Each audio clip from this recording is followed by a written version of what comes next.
sobre diversidade racial, existe uma perspectiva que é uma perspectiva da dor, do sofrimento, da escassez, da ausência. E eu não sei se todo mundo que está aqui me conhece, mas antes de trabalhar com responsabilidade social e com diversidade, eu trabalhei com história da arte. Eu sou originalmente historiadora da arte. E essa perspectiva da arte, para mim, é muito importante, me inspira e faz com que eu veja o mundo através de imagens. Então, quando eu escolho a Ingrid para começar com vocês, é um pouco para trazer a diversidade racial a partir dessa pujança, dessa força. E eu também gosto de pensar muito a perspectiva racial através de uma resiliência que está permeada pela ancestralidade. E gosto também de olhar um pouco para isso e pensar o seguinte: bem, os meus antepassados atravessaram o oceano em condições absolutamente insalubres, atravessaram o oceano com toda sorte de violação de direitos e aqui chegaram, aqui no Brasil. Então, sim, a gente precisa olhar para a diversidade racial também dessa perspectiva. E se você puder fechar esse áudio, eu super te agradeço, porque eu não estou conseguindo me ouvir. Tem um áudio super vazando aí com a gente. Será que você consegue identificar qual é? E fechar todos, por favor? Será? Tem um que está muito alto. Vamos ver se a gente consegue descobrir. Coisas do ao vivo. Sim. Tem 2 áudios, na verdade, Rê. Oi, Vivi. Boa noite. Bruna, obrigada. A gente vai conseguir achar o microfone, vai conseguir desligar o microfone. Oi, Rê, tudo bom? Oi, Thaís, está aqui, Cleusa, bastante gente conhecida, querida, Fran está aqui, agora eu estou vendo todo mundo, João, Raquel, tem bastante gente conhecida aqui, Denise, Diego, eita, tá vendo todo mundo? Oh, coisa boa. Estou tentando ainda identificar o áudio para começar, gente. Vamos ver se a gente consegue descobrir. É o 868, é um áudio que só tem o telefone. Então, beleza. Rê, você já conseguiu identificar? Então, você avisa, por favor, querida, para a gente poder começar?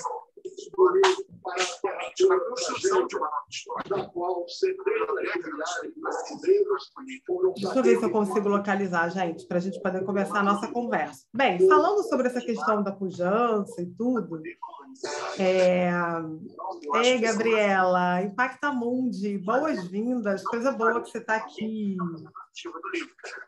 Sim, Vitor, a pessoa host pode mutar, pode colocar no mute. É isso que eu estou tentando localizar o host nesse momento. Mas a gente vai começando a nossa conversa daqui a pouquinho. Esta pessoa que está com o áudio aberto vai fazer a gentileza de fechar o áudio para a gente.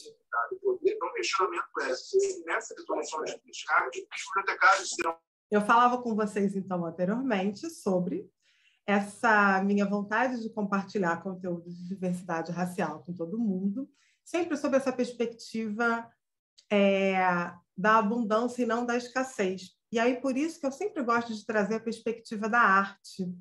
E é um pouco sobre isso que a gente vai falar hoje. Vai falar, sim, sobre diversidade, mas olhar um pouco para essa perspectiva. Ontem eu estava falando com um grupo de mulheres, né, sobre diversidade racial, e uma delas me perguntou: Ju, como é que você consegue falar de coisas tão duras, às vezes com um sorriso nos lábios? E a minha resposta foi: a resiliência, ela reside também nesses atravessamentos que são mais sutis. E é sobre isso que a gente vai conversar hoje. Eu acho que a gente já conseguiu fechar aí o áudio, certo? E eu vou começar a compartilhar com vocês um PowerPoint. A nossa conversa em dia. Tem mais gente chegando, então eu vou admitir todo mundo que está por aqui. Tem mais gente entrando aqui. Deixa eu ver se está todo mundo em casa já, se todo mundo chegou. Tudo certo. Acho que sim, acho que somos mais de 100 pessoas, ou quase 100.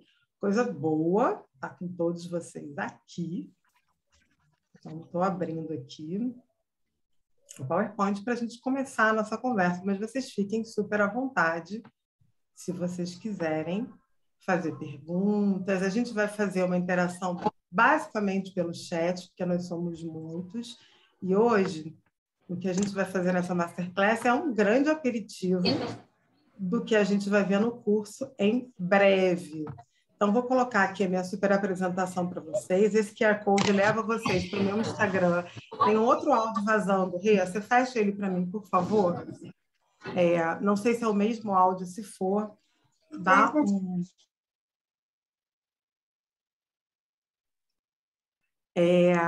Bem, eu sou especialista em ESG, eu assino relatório GRI, relatório de sustentabilidade, dou aula lá no Lares, no Laboratório de Responsabilidade Social da UFRJ,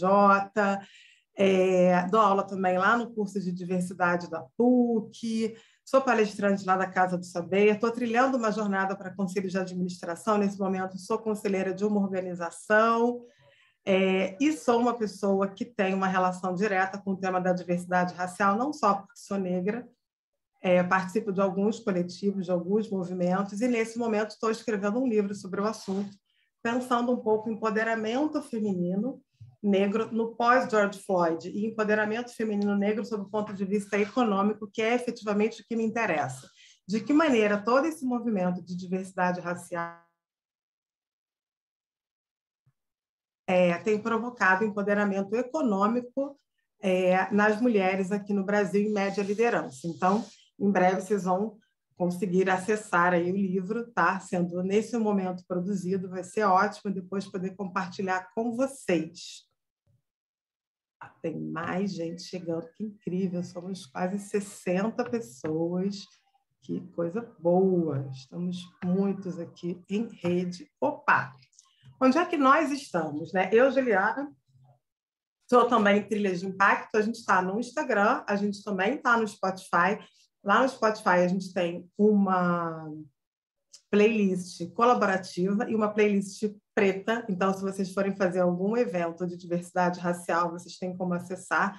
Eu tive um cuidado de fazer uma curadoria, não exatamente só com compositores negros, mas com intérpretes negros especialmente, e vocês acham o nosso site também. O que a gente faz na Trilha de Impacto? A gente olha para cadeias de valor sustentável e a gente, a partir desse olhar, então, a gente faz os relatórios, tanto de GRI quanto de sustentabilidade, olhando violação de direitos, olhando para a adequação dos ODS, e a gente também faz trabalhos ligados à diversidade racial. Efetivamente, letramento racial, de que maneira a gente pode trazer esse tema para os ambientes corporativos. A gente sabe que é um tema espinhoso, que, em geral, as pessoas têm medo de falar, existe muito tabu para falar da questão racial, ou é uma forma suave demais para um problema que é muito grave, ou a forma talvez seja aguerrida demais e que talvez não seja tão adequado para o mercado corporativo.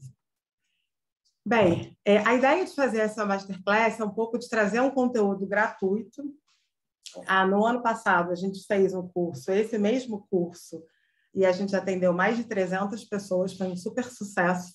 A gente fez 2 edições, porque uma turma com 100 e tantos alunos, a outra com 100 e tantos, e foi muito poético, porque muitas das pessoas que participaram do ano passado, eu pude ver esse ano os projetos, os programas de diversidade racial, os locais onde essas pessoas trabalham nascendo. Então, eu me sinto, de alguma forma, participante aí de todo esse processo, né? Enfim, é como se a gente, para mim, é como um momento de um nascimento mesmo, de projetos bastante robustos, inclusive, que eu fui vendo aí nessa jornada. A ideia de trabalhar isso de uma forma gratuita e para todo mundo é porque no meu LinkedIn, assim, quase todo dia, as pessoas vêm me perguntar: Juliana, como é que eu faço isso? Como é que eu faço aquilo? Não só os alunos, tanto lá do Lares quanto lá da PUC, ou mesmo do pessoal do RH. Não sei se tem galera do BRH está aqui, mas todo o tempo as pessoas me perguntando como é que eu faço. Hoje tinha uma aluna num grupo perguntando que está fazendo um processo seletivo diverso e pautado na questão racial e tentando entender como é que fazia, né? Juliana, como é que eu posso fazer isso? Então, ao invés de ficar respondendo um a um, resolvi trazer todo mundo para cá e falar um pouco sobre isso. Como fazer, de que maneira pode fazer. Então, a gente vai conversar um pouco sobre esse assunto hoje, simplificando algo que o que eu fico pensando é que, quando eu reúno esses 5 erros, que a gente vai ver daqui a pouquinho, E eu percebo que várias pessoas vêm me perguntando a mesma coisa, que talvez seja algo recorrente do mercado. E por que não contribuir? Quem já me conhece há mais tempo sabe o quanto eu gosto de compartilhar informação de forma gratuita. A gente fez em julho a Jornada Sustentável, a gente teve mais de 400 pessoas pensando no desenvolvimento sustentável. Algumas pessoas estavam na jornada e estão aqui, que eu sei. E aí a gente foi formando uma grande rede mesmo para pensar em desenvolvimento sustentável. Várias dessas pessoas são de mercado, então estão no mercado e estão também se conectando em rede para olhar, para fazer benchmarking, né? Olhar de que maneira outras empresas estão fazendo também esse mesmo trabalho. E aí, tem mais gente chegando, somos quase 70 pessoas, que incrível. Uma das coisas que me move efetivamente, e aí quando eu começo a trabalhar com ISD, começo a migrar dos relatórios e tudo para olhar para o ISD, tem uma questão que é muito de cunho pessoal mesmo, né? Enfim, eu não trabalho com diversidade racial só por uma questão profissional, né? O meu propósito é fazer com que mais pessoas negras tenham sucesso nas suas vidas profissionais. De que maneira a gente pode fazer isso? A maneira que eu entendo que a gente pode fazer isso é trazendo informação para um maior número de pessoas possível. Quanto mais pessoas souberem sobre isso, deixarem de ver a diversidade racial como um tabu, como algo que vai ter um monte de ativista gritando e que vai vir denúncia e que vai vir Ministério Público, etc. Quanto mais pessoas a gente tiver, a gente puder conscientizar sobre esse assunto, tanto mais eu vou conseguir cumprir o meu propósito, que é ter mais pessoas negras em cargos estratégicos. E aí, muito também sobre uma perspectiva pessoal, nós, mulheres negras, estamos na base da pirâmide. Então, faz parte também do meu propósito de vida fazer com que essa base da pirâmide ela se movimente, né? Então, eu estou muito preocupada olhando para isso e entendendo de que maneira toda essa perspectiva ESG, ela efetivamente vai favorecer esse empoderamento econômico de mulheres negras. Daí a ideia de trazer esse conteúdo para o maior número de pessoas. Vocês vão ver que a gente está, eu espero que a gente esteja gravando, e depois vocês vão ter acesso a esse conteúdo, para disponibilizar, é isso mesmo. Quando eu estou num espaço como esse, eu entendo que o que eu estou fazendo tem uma perspectiva muito grande de cunho social e de cunho educativo também, que é efetivamente, eu acredito. Quis trazer 3 matérias aqui sobre ESG, sobre diversidade racial, de que maneira o mercado tem se comportado, e aí trouxe matérias com protagonistas negros, porque eu acho que esse assunto é um assunto que pessoas negras devem tratar. Eu não consigo ver a diversidade racial sendo falada, sendo estudada e apresentada por pessoas não negras, porque existe um dado que é do sensível, que é você conseguir não só o lugar de fala, mas falar com propriedade, porque você vivencia essa questão.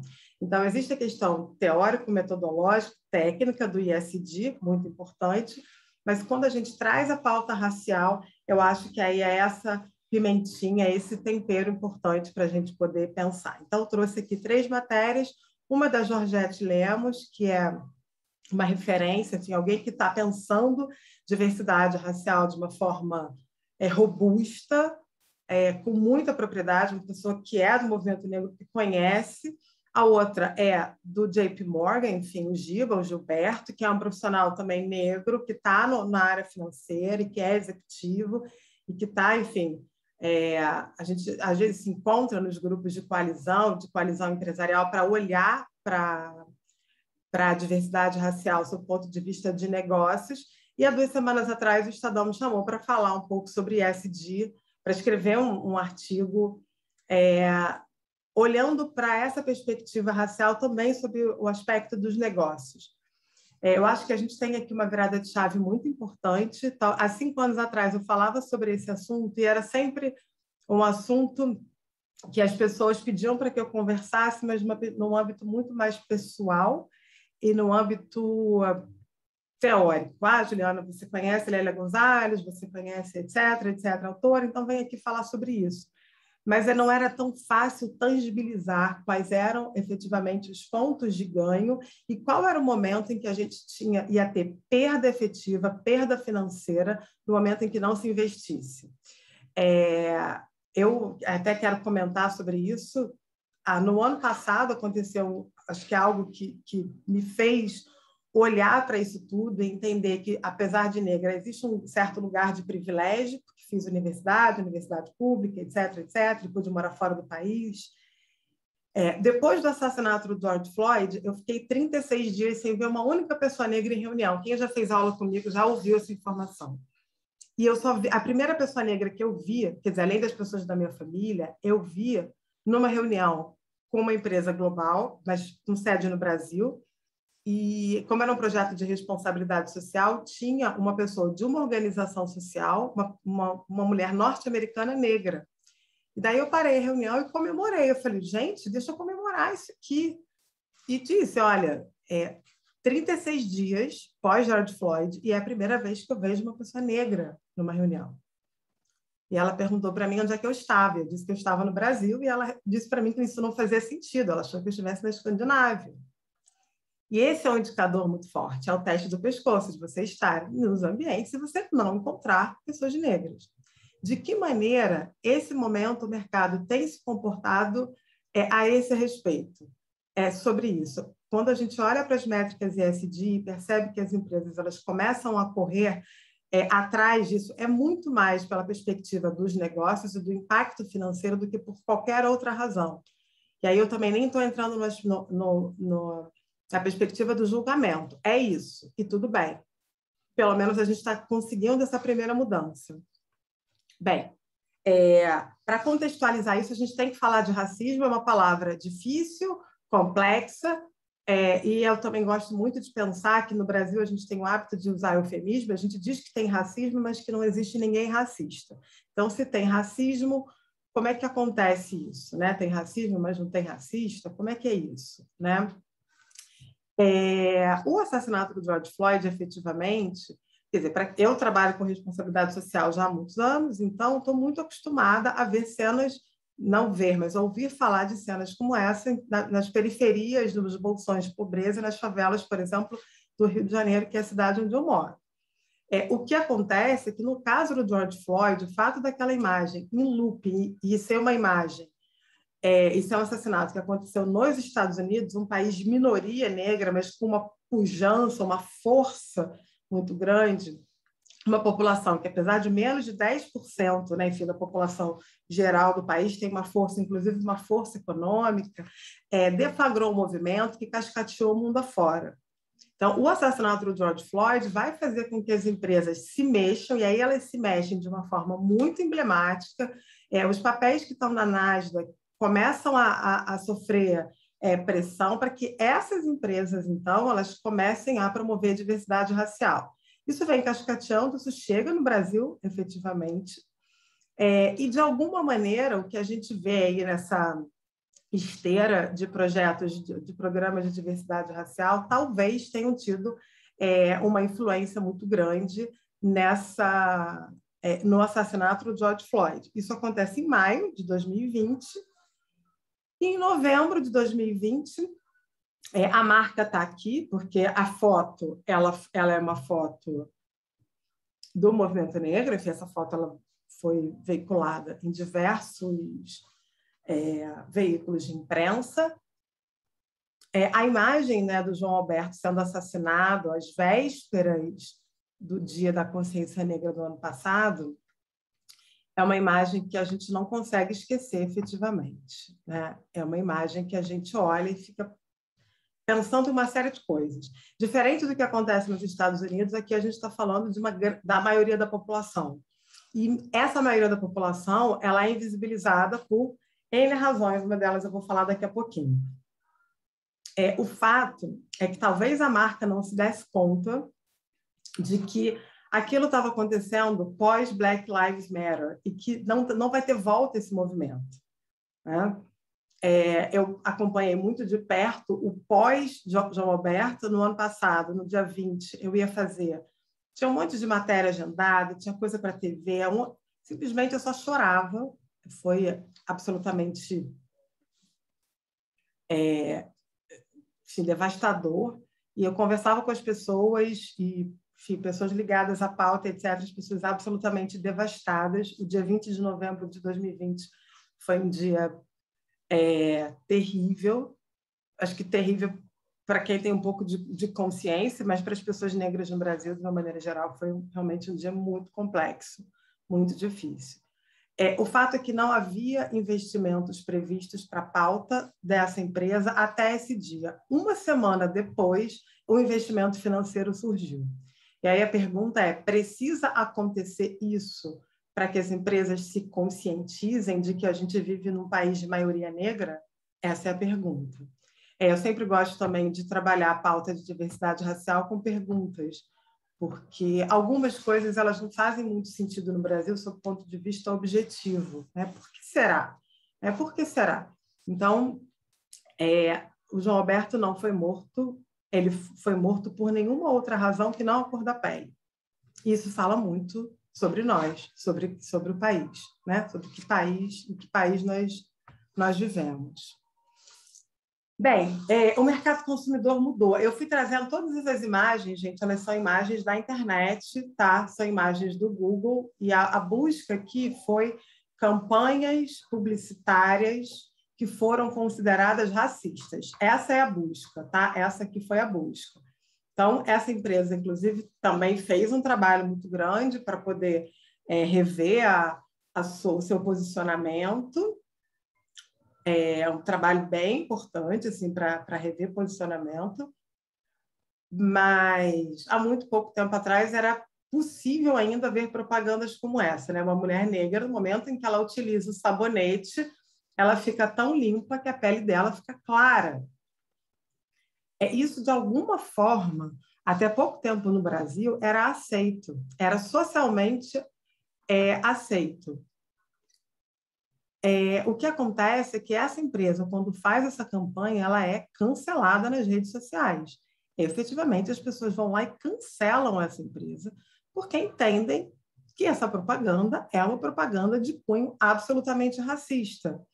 Era comum nas propagandas dos anos 50 que as pessoas negras elas fossem representadas mesmo, enfim, quando efetivamente qualquer indicador ligado à sujeira, coisa que não fosse limpa, etc., era associado a pessoas negras. Então, quando essa empresa, no século XXI, ela opta, porque isso é uma opção, existe uma estratégia, né? Uma estratégia de comunicação, aí eu não estou julgando se ela está equivocada ou não, quando ela opta por publicar isso em várias instâncias e ninguém reparar que isso é racista, esse é um dos erros dos quais a gente vai falar. É possível que não tivesse uma única pessoa negra no time, única pessoa negra estratégica, porque júnior não apita nada, a gente sabe disso. Né? Pessoas júnior que estão em equipe, elas não vão falar que isso está absolutamente equivocado, que isso tem cunho racista e que, inclusive, a pessoa pode fazer um benchmark e trazer propagandas dos anos 50 e 60 e dizer: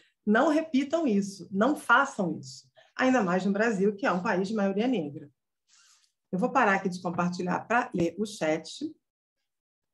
Espera aí, que a gente vai fazer essa dinâmica mais rapidinho, então a gente vai trabalhar com o chat aqui. Deixa eu ver se temos comentários, pessoas dando boa noite, boa noite. Tá, a Denise pergunta que estão... A Breonna Taylor, pois é, Denise, eu realmente não sei. Acaba que o George Floyd, a imagem foi sendo enfim, apresentado em looping e a gente acaba ficando com ele efetivamente como exemplo, né? O João Pedro está dando uma dica aqui de série do Netflix. É do Netflix ou do Amazon, João? Coloca aqui para a gente, por favor. Vou voltar aqui com o PowerPoint, tá? Então, se vocês tiverem mais questões e tal, coloquem no chat, por favor. Bem, essa é uma das perguntas que eu mais gosto de fazer quando começa a minha conversa, quando me chamam para pensar a diversidade racial, seja em que espaço for. Eu também penso isso dentro da universidade. Então, intraempreendedorismo o tempo todo. Né? Porque será que mesmo sendo, né, enfim, por que será? Você já se perguntou por que será que mesmo a maioria da população brasileira sendo negra, mulheres e homens negros ainda ocupam uma parcela muito pequena de cargos estratégicos em empresas? Essa é a pergunta, né? Por quê? Porque ainda é assim. Em geral, as respostas elas são respostas muito superficiais, muito superficiais. E aí, eu, como pesquisadora, eu gosto de sempre provocando, tá, mas me dá mais uma razão que ainda não está claro para mim, me dá outra razão. Por quê? Porque não tem aqui? Porque esse diretor não é negro? Não é possível que não tenha uma única pessoa negra capaz de executar essa função num país como o nosso. Bem, essa questão racial é tão séria, e aí, assim, essa é uma foto do Black Lives Matter, enfim, e aí a gente está falando dos Estados Unidos no auge da pandemia, e as pessoas foram às ruas, essa foto também é uma foto importante para a gente pensar, porque são pessoas aliadas à causa, enfim, não são pessoas negras, como vocês podem ver, e que foram às ruas, então, para exigir que o racismo cesse, enfim, no país, né? No caso, nos Estados Unidos. A gente não teve um movimento semelhante aqui no Brasil. O que a gente teve em relação ao João Alberto foi um movimento de resposta muito pautado no movimento negro, nos diversos movimentos negros. Também me perguntam, mas qual movimento negro? São muitos, são diversos, são heterogêneos. É um equívoco alguém no século XXI no Brasil dizer, eu faço parte do movimento negro. Jura? Qual deles? Qual? Né? Qual movimento negro? Né? E importante também a gente dizer que nem toda pessoa negra tem consciência racial e também está tudo bem, cada um no seu quadrado, cada um feliz consigo mesmo. E aí a ideia agora é a gente começar a falar desses 5 principais erros, que são os erros que as pessoas mais me falam, e assim, todo dia eu repito a mesma coisa, né? Todo dia a mesma coisa. O primeiro deles é ter um RH composto 100% por pessoas brancas. Se o RH não tem uma pessoa sênior, negra, a probabilidade de haver contratações enviesadas é gigantesca. A probabilidade de pessoas negras serem contratadas só para cargos operacionais é também gigantesca. Juliana, de onde você tira essas informações? Do teste do pescoço. Eu falo com empresas quase todos os dias, os meus alunos são gestores, ou de responsabilidade social, ou de RH, ou gestor de comunicação e etc. E quando me falam, porque não temos uma pessoa negra aqui, eu falo, tá, me mostra o perfil do seu RH. E o perfil é um perfil de profissionais brancos. Está tudo bem com isso, mas esse é o erro. Né? Então, se eu quero promover a diversidade racial e eu tenho um RH 100% branco, é possível que não funcione. O segundo erro, que também é um erro muito comum, e é quase default, assim, as empresas vão fazendo sem pensar por quê, depois a gente vai comentar um pouco sobre isso, é pedir inglês fluente em vagas onde a pessoa não vai usar, em vagas que são júnior e pleno, de empresas que não são globais e que o inglês não vai ser utilizado. E aí a empresa exige inglês fluente, provavelmente não vai encontrar profissionais negros em grande quantidade, em escala, se ela precisar contratar muita gente. Erro 3. Esse é um erro muito, muito importante, já que boa parte dos processos seletivos, para otimizar, eles têm sido processos seletivos agora capitaneados por inteligência artificial. Eu falei com uma empresa de um aluno há um tempo atrás, e aí ele me falou o seguinte, enfim, conversando com as pessoas falaram, Juliana, porque você sabe que os algoritmos são racistas. Gente, algoritmos não são pessoas. Vamos falar sobre isso, vamos reformular essa frase? Algoritmos não são pessoas. Quem está por trás dos algoritmos? Os devs, os programadores. Ótimo. Me dá o perfil racial deles. Mas por quê? Eu falei, quantos negros? Não temos aqui. Está explicado. Está explicado. E aí, eu não só não tenho profissionais negros, como eu tenho também um equívoco todo de não conhecer absolutamente nada sobre realidade, sobre questão racial e pobreza, de achar que se eu colocar Jardins, Vila Olímpia, Ipanema, Leblon, enfim, Asa Sul em Brasília, não sei de que lugares do Brasil vocês são e tudo mais, que eu vou Farol da Barra, lá em Salvador e tal, Savassi, em BH, que eu vou encontrar pessoas negras. Se a gente não encontra, quem é classe média não encontra pessoas negras nos bairros onde mora, só encontra pessoas negras trabalhando em cargos operacionais, são os empregados domésticos, os motoristas, os porteiros, etc., Porque no momento de eu contratar pessoas negras, eu entendo que essas pessoas vão morar nesses bairros, que são os bairros onde eu moro e eu não vejo essas pessoas. Esse é um erro muito comum, acontece o tempo todo, e especialmente nos processos seletivos feitos em escala, que são processos pautados todos em inteligência artificial. O erro 4, tem uma foto aqui que vocês conhecem, que está aqui, vocês vão ver que tem dois slides, né? É produzir peças publicitárias com personagens negros, mas não ter negros em posições estratégicas. Também são fotos da internet, tá? Associadas à marca, a essa marca. Então, temos uma foto aqui de uma profissional negra muito conhecida e uma profissional branca talvez menos conhecida. Essa mesma marca é uma holding. Essa foto é anterior à que eu vou mostrar agora, que vocês viram. É a mesma holding. Muda o CNPJ, mas é o mesmo grupo. Então, aqui eu valido a marca com uma profissional negra. E aqui eu derrubo toda a estratégia de validar com essa única profissional negra, porque eu faço essa foto. Eu acho que todos vocês conhecem. Deixa eu parar de compartilhar aqui para ler o chat. As pessoas manipulam, pode ser manipulação, pode ser diversity washing, como eu gosto de dizer, porque tokenização, coisas do gênero, porque aí você coloca uma pessoa e você diz que está promovendo diversidade, e especialmente quando a pessoa é muito conhecida. E aí, assim, é uma pessoa muito conhecida, então, uau, ela está ali chancelando aquilo tudo. Então, vocês imaginem o que é o peso para essa pessoa, deixa eu voltar aqui, chancelar uma foto como essa. É uma foto no L ponto, somente pessoas brancas, a grande maioria homens. Eu imagino que essa vestimenta, que deve ser uma vestimenta de distinção social, e fazendo uma análise, minha outra vida, quando trabalhava com arte iconográfica, né, dos símbolos, isso deve ser uma coisa muito chique, que eu realmente não conheço. Então, todos no topo. E aí, a imagem de uma pessoa negra, de alguma forma, é utilizada para validar isso aqui. Isso a gente chama de diversity washing, tá? Isso é um erro muito sério, muito grave, e isso impacta as métricas ESG, efetivamente.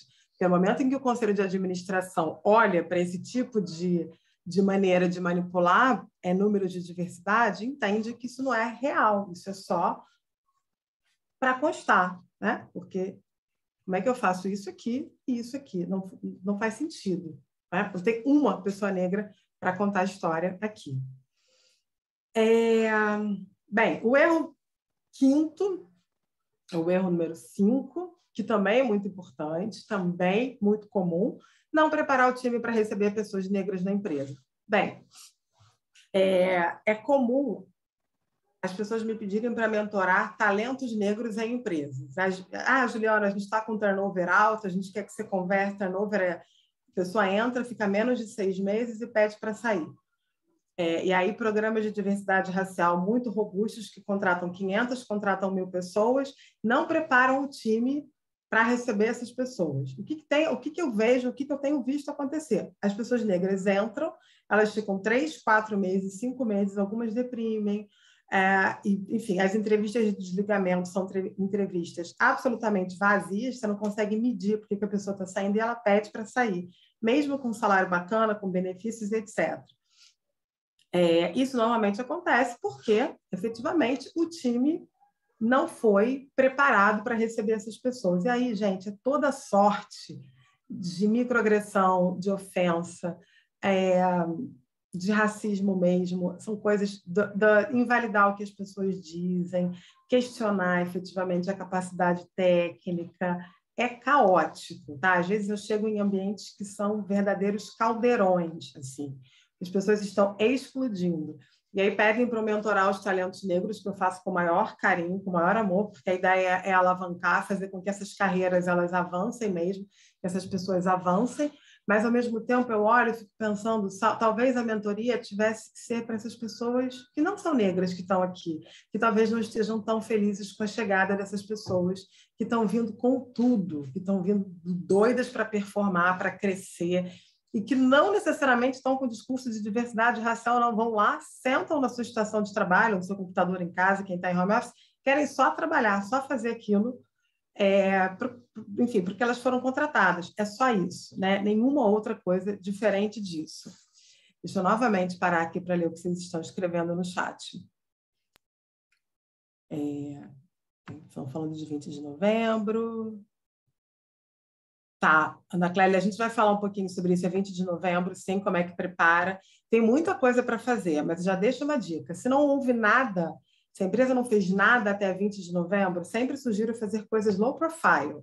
Não tem diversidade racial, tem uma pessoa negra na empresa, duas. A minha sugestão é, não faz um mega evento se a empresa não fez nada o ano todo, porque pessoas negras existem 365 dias no ano. Quando uma empresa, e aí eu sou muito franca, tá, gente, de verdade, quando uma empresa tem 3 pessoas negras num time de 100, e aí no dia 20 de novembro pega uma verba e faz um super evento, o nome disso é diversity washing.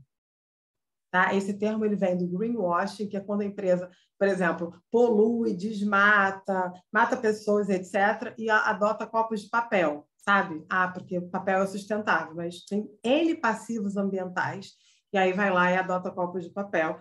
E aí, na sustentabilidade, a gente chama isso de greenwashing. Então, a sugestão é, foi feita uma ação estruturada no decorrer do ano? Sim ou não? Não. Então, 20 de novembro, faz, ok, uma palestra, alguma coisa, de preferência fechada para o time, porque o que fica para o mercado, isso é uma opinião absolutamente particular, tá, gente? Porque eu sou muito franca em relação a esse assunto de verdade.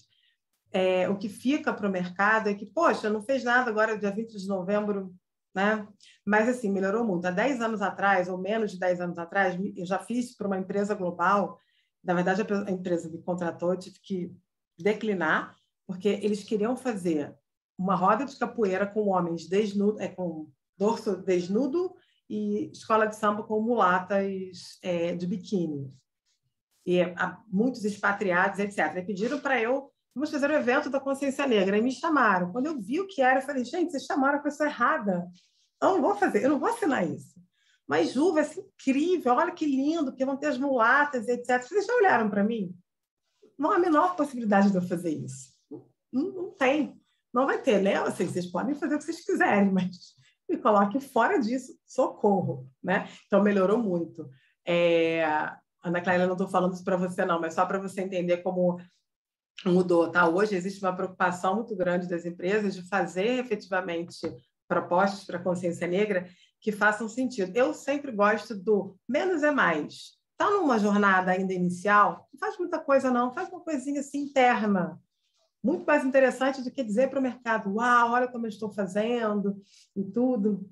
Há um tempo atrás eu assinei um relatório, que foi um relatório difícil, a última parte, fizemos lá o relatório, empresa, enfim, mercado financeiro não tem pessoas negras, né? Sim, pouquíssimos, algumas, enfim, fundos de investimento não tem. Beleza, você termina o relatório, e aí o relatório vai para a agência de publicidade, que vai fazer o layout. Quando o relatório volta da agência de publicidade, todas as capas de capítulos com pessoas negras. Eu falei, gente, o que é isso? Não, mas é porque a gente vai investir em diversidade. Eu falei, vai, vocês não investiram em diversidade. Então, tirem essas pessoas da capa e vocês trabalham com reputação. Vocês são um fundo, as pessoas, um fundo que tem carteira ISD. Então, assim, não dá, né? Não pode. Coloquem na última página uma pessoa negra dizendo que vocês vão começar a jornada, mas em todo capítulo colocar, gente, não tá legal isso, não funciona, tá? Não dá. Então, eu, na verdade, não sei se eles fizeram, mas eu deixei esse apontamento. Aí a empresa fica à vontade para seguir ou não. Deixa eu ver se tem mais alguém no chat falando. Crazy Hair Day tem de tudo. Tem de tudo, Carol. Já vi socorro, trabalhar a pauta, mas acham que não devem aprender. Gente, olha, mas assim, eu nunca mais vi escola de samba e roda de capoeira, tá? Porque o briefing ainda era roda de capoeira, com as pessoas assim, né? Se puder passar o óleo, era um negócio assustador. Então, não façamos. Eu não coloquei esse erro aqui, mas é um erro também, tá? Se a gente quiser pensar assim, não vamos fazer isso, não. Bem, agora vai vir o convite para vocês. A gente vai fazer um curso, quero super convidar vocês, onde a gente vai trabalhar cada um desses erros e pensando eles de forma estratégica, com não fazer. Não fazer. A gente começou esse curso no ano passado, como eu disse para vocês, a gente teve quase 300 pessoas com a gente, foram 290 e tantas pessoas, a gente fez 2 turmas muito legais, foram turmas muito, muito legais. E esse ano o curso ele tem um bônus. A gente vai fazer esses encontros. Agora vou apresentar para vocês o que vai acontecer. Eu abro uma vez por ano mesmo, mas sempre outubro, novembro, que é quando todo mundo começa a me escrever. Juliana, o que eu faço aqui? Eu não sei o que fazer. O que você acha, etc. Então, todo mundo. Então, vem para cá. A gente discute junto. A gente faz uma rede. Quem já fez aula comigo sabe que a gente tem grupo de WhatsApp de mentoria. Então, é um pouco sobre isso. Primeira coisa, como fazer um censo de diversidade racial. Censos de diversidade, eles são distintos entre si. Quando a gente utiliza a pauta racial, existem dados muito sensíveis que, em geral, quem aplica não faz muita ideia do que. Então, eu, como sou negra, quando olho um censo, quando as pessoas ficam me perguntando questões ligadas à questão racial, eu sempre pergunto, mas por que estão me perguntando? Para onde é que vai esse dado? Tem LGPD? Não tem? Como é que esse dado vai ser tratado? Então, a gente vai falar sobre isso. Como é que a gente faz um censo de diversidade racial? Até porque quando eu não faço isso bem feito, a pessoa do outro lado, primeiro que ela não tem obrigação de dizer, né? Ela pode não falar sobre isso e mascarar um dado, um indicador que eu, empresa, preciso. Outro aspecto que a gente vai trabalhar no curso, que é um aspecto que eu considero bastante importante, é como é que a gente sensibiliza o time interno de que racismo não é mimimi, efetivamente, tá? Então, a gente vai falar de coisas muito sensíveis, muito duras, porém muito necessárias, porque a gente começa assim do zero. Especialmente para quem é gestor e que precisa entender que caminho vai ter com o time. A ideia, assim, nas nossas aulas é que a gente tenha um grupo muito coeso, sempre num espaço de segurança, né? Um espaço que é nosso, e a gente conseguiu isso no ano passado, uma rede muito coesa, muito bacana, que está junto até hoje, que se ajuda, que se apoia, um dá dica para o outro, vem por aqui, a gente fez assim, isso funcionou, isso não funcionou tão bem, tudo. Um outro aspecto que a gente vai trabalhar aí eu trago Juliana, com toda a minha história. Eu não consigo pensar diversidade racial sem estudar a história do negro no Brasil. Aí, para suavizar, a gente utiliza a arte, mas a gente vai ver imagens como essa, entender que história é essa, que imagem é essa, quem pintou, por que tem, por que essa imagem ela fala tanto sobre construção racial no Brasil, sobre as relações raciais no Brasil. Então, a gente vai trabalhar a história do negro no Brasil. É uma breve história, mas a gente vai trabalhar com autores de referência, entendendo quem é o quê. Particularmente, eu não acredito numa perspectiva histórica do negro no Brasil através de autores brancos. A gente tem que ler literatura negra, de qualidade, temos muitos. Depois a gente fala 2 autoras brancas interessantes que trabalham a perspectiva racial no Brasil e que são respeitadas pelos negros. Os demais são mais do mesmo, pessoas que não conhecem o assunto, simplesmente reproduzindo uma informação sem conhecimento de causa, sem ter se debruçado sobre o tema, etc. Então, a gente vai olhar para entender aqueles porquês, né? Por que não tem a pessoa lá no cargo de direção? Por que não tem? Não sei. A gente vem para a história, e aí a gente vai ver essa história através da arte. Quem chegou no início viu a Ingrid Silva, viu um pouquinho do Amarelo, então a gente sempre vai trabalhar com documentário, com espetáculo. Eu vou indicar um monte de conteúdo bacana ligado à arte um pouco, porque a gente lida com conteúdo que é muito pesado, que às vezes é denso, é difícil, assim, não é exatamente palatável. Então, a gente vai trabalhar com muitas imagens. Vamos falar muito sobre questão racial e pobreza. No Brasil, a gente tem muitas pessoas que usam eufemismo para lidar com a questão socioeconômica e não usam o termo pobreza. A palavra pobreza ela é fundamental para entender a relação racial. E o que isso tem a ver com o mundo corporativo? Muita coisa. Não por acaso eu trouxe essa foto, que é uma foto muito emblemática, é uma foto muito brasileira, que em alguns lugares do mundo isso não faz o menor sentido, mas isso faz sentido no Brasil, sabe-se lá por quê. Bem, talvez vocês conheçam essa moça, senhora. Agora ela é CEO desse banco, né, desse banco digital. A gente vai falar muito sobre como abordar a questão racial nas redes sociais para evitar o cancelamento. Essa empresa foi cancelada no dia seguinte. Ela deu uma entrevista no Roda Viva, em que ela disse que ela procurava pessoas negras competentes, assim, mas ela não conseguia achar, porque não tem. E aí, no dia seguinte, a marca foi cancelada e eles tiveram que investir pesado. Agora estão com um programa de diversidade racial e tem um líder lá de diversidade que está correndo atrás de prejuízo. Então, a ideia é a gente pensar estratégias de como falar, como abordar a questão racial nas redes sociais, como, enfim, preparar as pessoas que também vão ser porta-vozes e que vão falar o que dá para falar, o que é melhor não falar, né? Assim, não está pronto, não fala. E também um pouco sobre essa perspectiva de que não é porque uma pessoa, por acaso não é o caso dela, mas uma pessoa é negra, ela está autorizada a ser porta-voz de diversidade, falar sobre o tema. Muitas das vezes não funciona. Vamos falar muito sobre processos exclusivos para pessoas negras, por que as pessoas têm tanto medo, e a gente vai trazer os cases de sucesso. Teremos que trabalhar com os cases de sucesso, porque os de insucesso, melhor não falar sobre eles. Mas no nosso supergrupo Petit Comitê, a gente vai poder, sim, falar daquilo que a gente tentou fazer em algum momento não funcionou e que estratégias a gente pode fazer. Esse é um tema que as pessoas me perguntam muito, Juliana, como é que eu faço? Eu não sei fazer, eu tenho dúvidas, eu não sei como é, etc. Então, a gente vai falar muito sobre isso, né? Como é que acessa a legislação vigente, por que o do Magalu, por exemplo, deu muito certo, estão fazendo de novo, enfim. Então, a gente vai vai falar muito sobre isso. O curso vai acontecer uma vez por semana, começa no dia 27, a gente vai fazer uma única turma. Novembro, para mim, costuma ser um mês muito animado, que eu acho maravilhoso, acho sempre muito incrível, para muitos espaços, falar sobre esse tema. Eu não fico exausta, eu gosto, eu acho importante, eu acho que é o meu legado, é a minha forma de estar no mundo, trazer a questão da diversidade racial para muitas vozes. Então, eu quero falar para 1.000, para 2.000, para 5.000, quanto mais pessoas, melhor.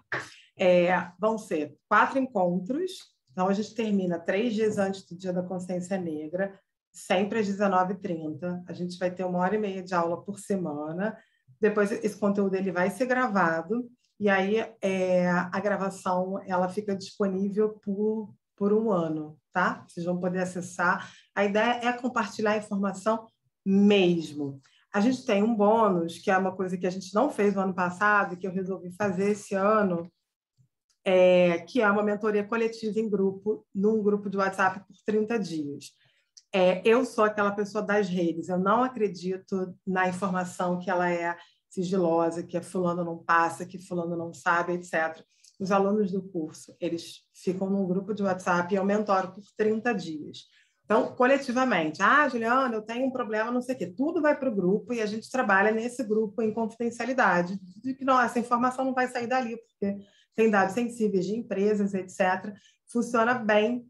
A gente tem quem fez a jornada em julho e está num grupo de WhatsApp, né, que eu fiquei mentorando acho que quase 2 meses. Tem várias pessoas aqui, Denise, Fran, um monte de gente, Thaís, e tal, funcionou bem. Tem várias oportunidades, várias trocas, as pessoas... Enfim, a gente vai alavancando rede, tem oportunidade de trabalho, porque um indica para o outro, faz networking e tal. É bom para benchmarking também. E a forma também de eu perceber se o conteúdo que eu trabalhei com vocês fez sentido e se vocês estão avançando, especialmente para quem está nesse desafio de montar o programa, de fazer um evento para a diversidade racial, que é agora, né, em novembro, como é que eu faço, etc. Então, a gente utiliza esse grupo para fazer, para mentorar vocês. E, por fim, a gente está assim, chegando ao final do nosso encontro hoje, era um encontro rapidinho mesmo, de 1 hora. Eu acho que o primeiro passo é o mais importante. Então, assim, quando vocês vêm aqui, são quase 9 horas da noite, vocês toparam isso. Acho incrível. Quase 70 pessoas aqui, a gente pra caramba. Vir ouvir sobre a diversidade racial, que talvez não seja um assunto assim super... Né? Hoje vou tomar um vinho e vou falar de diversidade racial. Então, acho o máximo que vocês estejam aqui. E já fica esse convite para a gente perceber essa urgência do tema, né, e de que maneira a gente avança nessa pauta. Então, a ideia é muito... Eu fico muito mais feliz quando alguém me procura para falar sobre esse tema antes que aconteça um problema ou quando vem uma questão, quando, sei lá, demissão em massa de pessoas de programas de diversidade racial, porque as pessoas não estão aguentando o lugar, e aí ninguém sabe o que está acontecendo, entra aquele clima esquisito. Então, eu fico muito feliz quando a gente consegue ampliar essa voz e fazer um trabalho que é um trabalho, digamos, inspiracional, preventivo sobre o tema. E já quero deixar aqui meu super agradecimento a vocês. Alguém tem que sair? Não sei. A Renata está deixando para vocês um link de inscrição, então vocês fiquem super à vontade. A gente vai fazer tudo super rapidinho. A gente vai deixar as inscrições abertas até sexta-feira. Vou projetar aqui novamente a tela. E aí depois a gente volta com esse curso reformulado, etc., em 2022. Então, 2021, a gente fica com ele aberto até sexta. Eu espero vê-los lá, vê-las. E a gente fazer essa grande rede em prol da diversidade racial. A nossa meta é que esse ano, se a gente juntar no ano passado, esse ano a gente chegue a 600 pessoas, tivemos quase 300 no ano passado, então daqui a pouco a gente já tem 1.000 pessoas que passaram por esse curso e que estão aí no mercado, que estão olhando, que estão pensando, colocando a mão na massa em prol da gente ter espaços mais pretos, espaços onde a equidade ela realmente aconteça. Que bom, Ana. Obrigada, Thaís. Quero agradecer a vocês assim, pela super presença. Vou parar aqui a gravação. Obrigada, Vânia. Que bom que vocês vieram, gente. Coisa boa. Fico bem feliz. Coisa boa. Denise, obrigada. Eu espero vocês no curso. Se vocês gostaram assim, dessa mensagem, divulguem para os amigos, chamem todo mundo. A gente costuma criar redes aqui na Trilhas muito empáticas, assim, muito afetivas. As pessoas vão ficando amigas e vão trocando e vão se ajudando. Então, esse é meu super recado para vocês. Um beijo. Vai divulgar na FGV, Vânia. Divulga na FGV. O meu livro está lançando por lá, Vânia. A gente vai se ver em breve. Muito bom, estou bem feliz. E é isso. A Lê vai mandar para vocês. Quem está no grupo de WhatsApp, vocês vão receber o link de inscrição, vocês estão recebendo no chat também, vão receber e-mail. Venham e divulguem para os amigos. Um beijo enorme e até a próxima, viu? Obrigada, pessoal.